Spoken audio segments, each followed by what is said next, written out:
we are on the record in the state of Ohio versus Ariel Walters. This is case number 688040. On a prior date, defendant withdrew her forerunner plea of not guilty, entered a plea to felonious assault, felony in the second degree, in violation of 2903.11A1, and also to endangering children in misdemeanor of the first degree. She has been incarcerated this entire time since the date of her arrest, and we're here for sentencing today.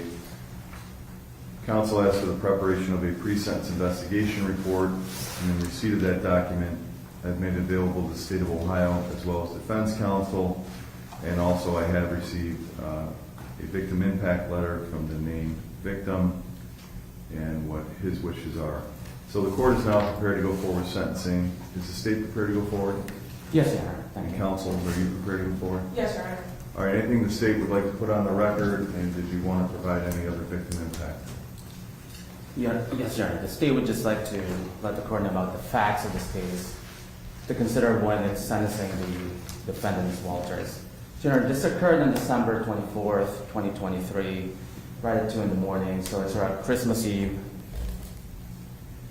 From the facts in front of this, from the reports gathered by the Lakewood officers, the Walters family were having a relatives over for Christmas Eve, and it ended shortly before this incident.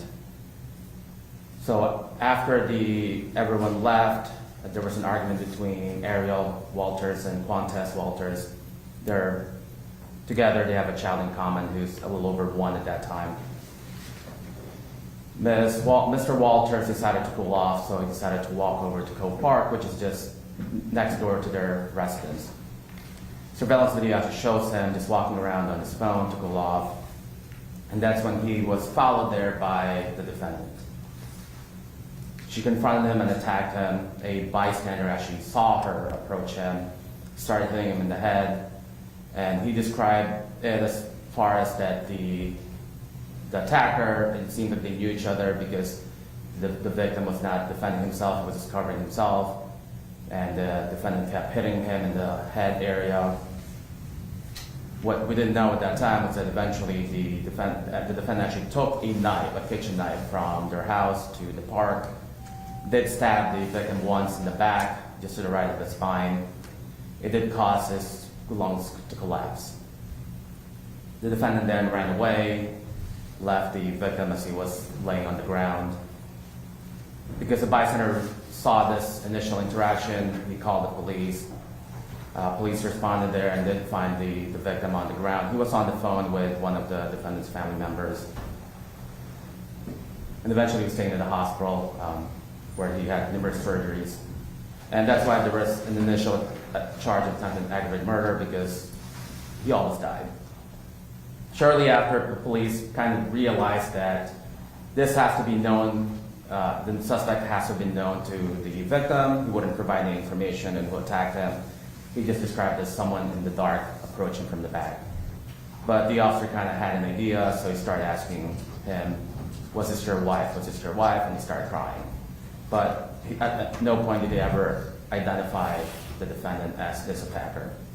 So police responded to the victim's residence. They found the back door slightly open. They did find a firearm inside the house. There was children's clothes, so they realized there was a child in there at some point. And there was a vase overturned. There was a black sweatshirt right outside with what looked like blood on it. So they were somewhat concerned, very concerned about where the defendant was and where the child was. So they tried reaching out to the defendant and the defendant's family members, trying to ascertain the health and safety of their child. They were not getting any information regarding the location of this child. So they eventually issued an Amber Alert. Again, they were not able to find any information, so it took about a week, and a search warrant and the U.S. Marshals Task Force were involved, and that's when they finally were able to confirm that the child was safe. The victim, while he didn't provide a lot of information about his attacker and what happened, did indicate that prior to going out for a walk, that they were having a dinner and get together, that after everyone left, so it was only the defendant and their child in the house, that's when he walked out to the park to cool off.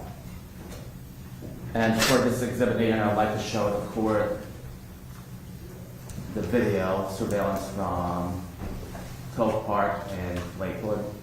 And I'll start about 6 minutes and 22 in.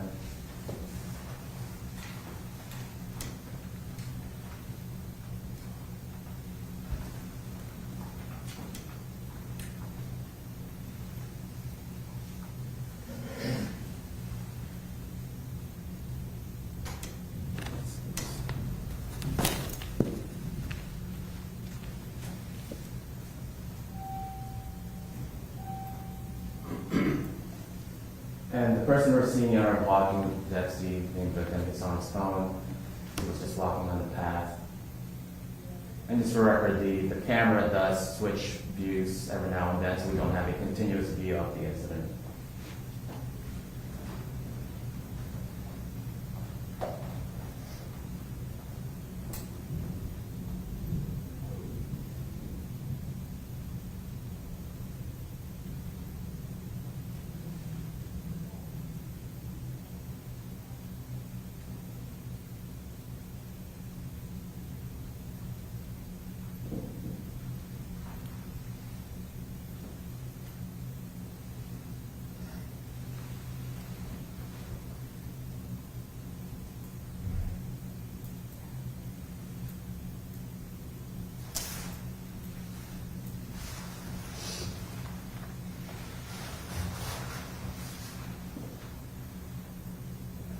So this is on the top left where we believe that this initial incident occurred.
Maybe the last shot is just the kind of walking away and running.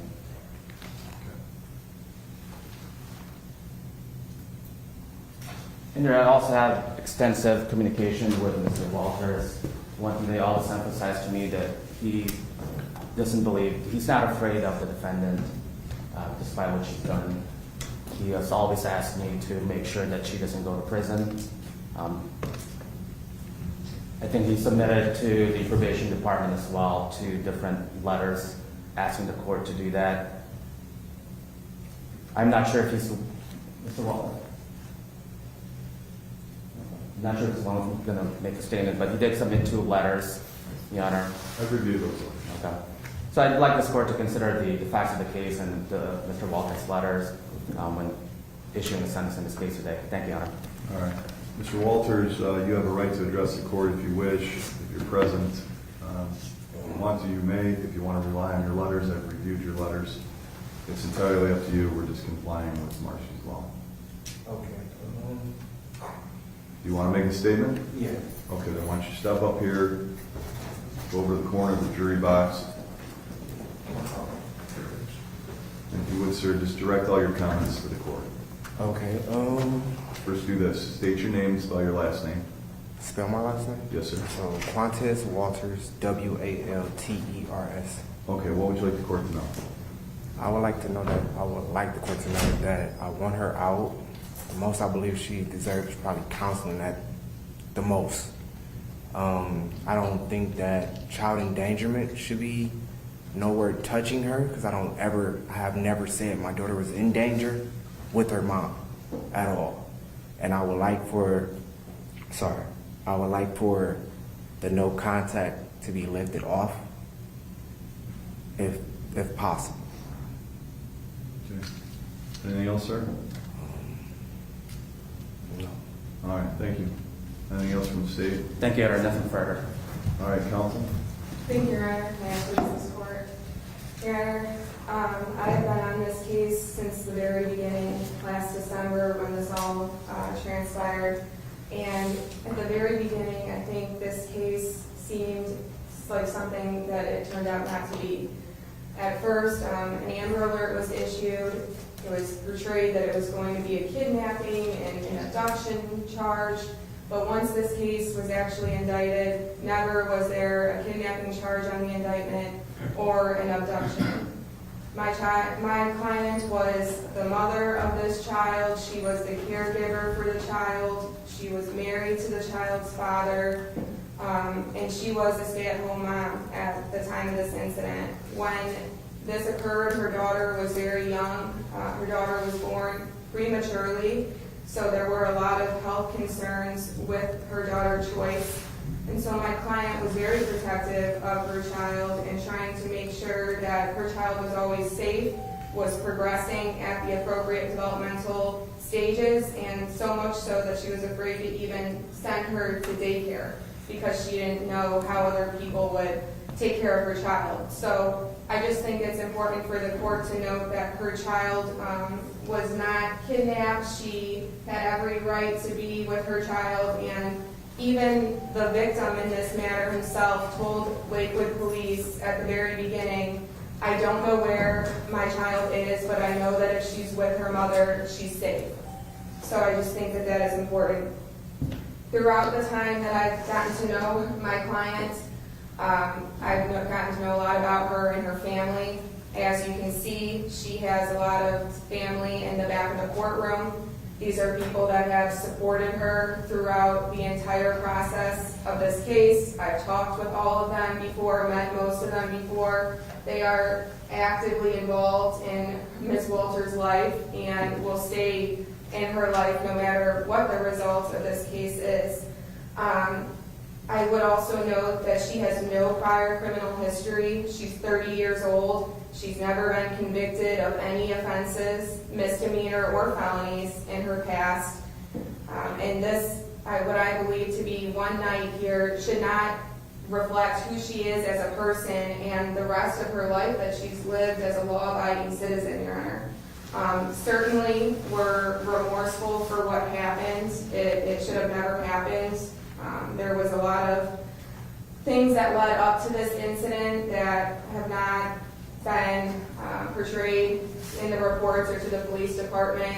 The victim, in his own letters that he submitted to the court, as well as at the arraignment, admitted that there were other fights inside the house prior to what occurred at Cove Park that led up to this incident. He's taken some responsibility for whatever he may have been involved with as far as the fight goes, and so there's more to the picture than what has just been portrayed in the video that played here for a few minutes.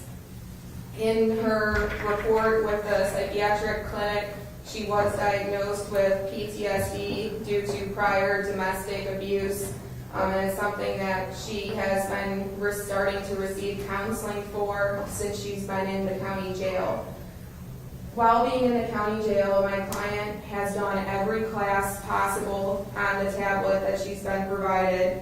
She has been speaking with different liaisons from CFS so that she can work on the case plan in order to get back with her child. A lot of what is on the case plan includes domestic violence courses, anger management, counseling, and various things of that sort. Things that this court would probably want her to do as well if she was to be placed on probation.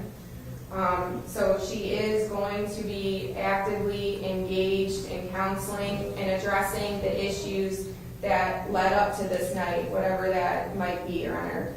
I know that the most important thing to her has been to try to make this right and also get back with her child because she misses her child so much while she's been in here.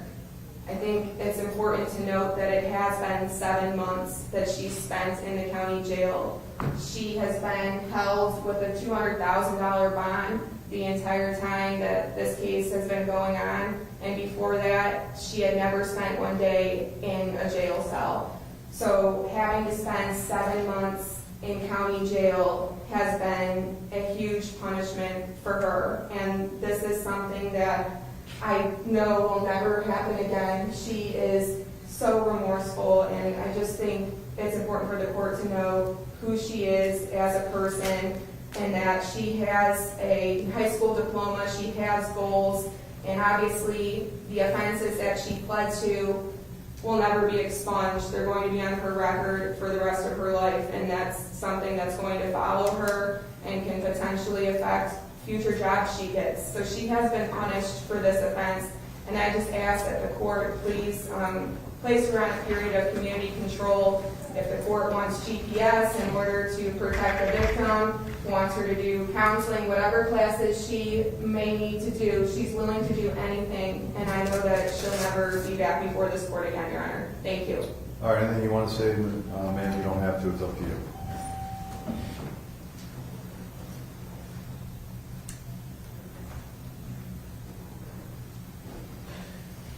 I just want to say, same thing I said from the beginning. I am very remorseful. I didn't feel terrible for what happened to my husband at this entire ordeal. It has been extremely hard seeing everything, hearing everything. You know, being away from my child, it has been extremely hard.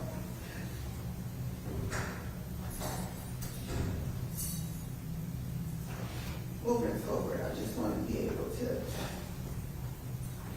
heal, watch my husband heal, be able to continue to raise my daughter, and continue to get the counseling that I need. Okay, anything else?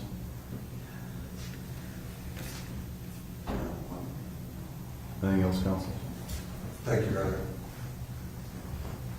All right, the court has formulated its decision based upon the overriding principles and purposes of felony sentencing, which are to protect the public from future crime by the defendant or others, and to punish the offender using the minimum sanctions that the court determines accomplishes those purposes without imposing an unnecessary burden on state or local government resources.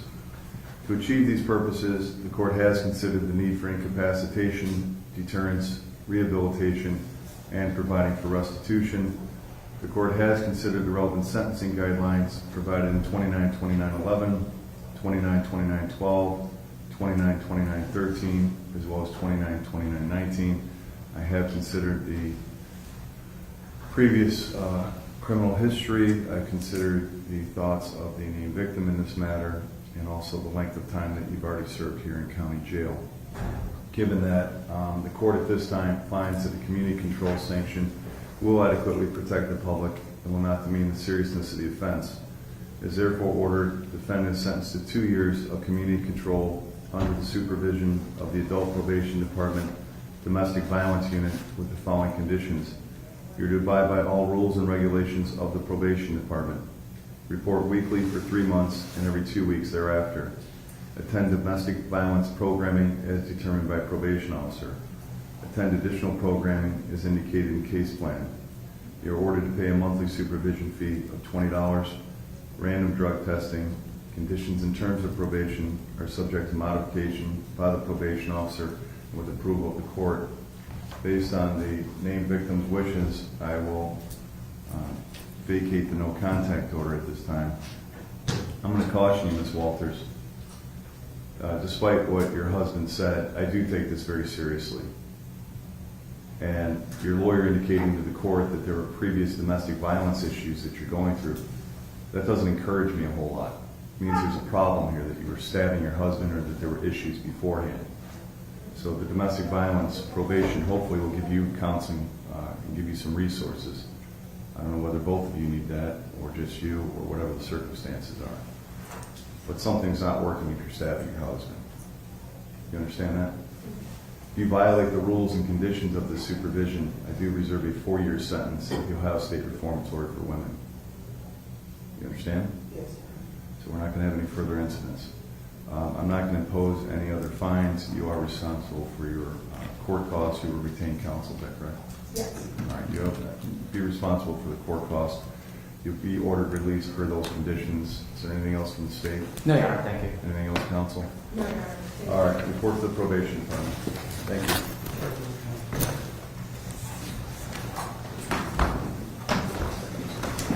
Let me grab it.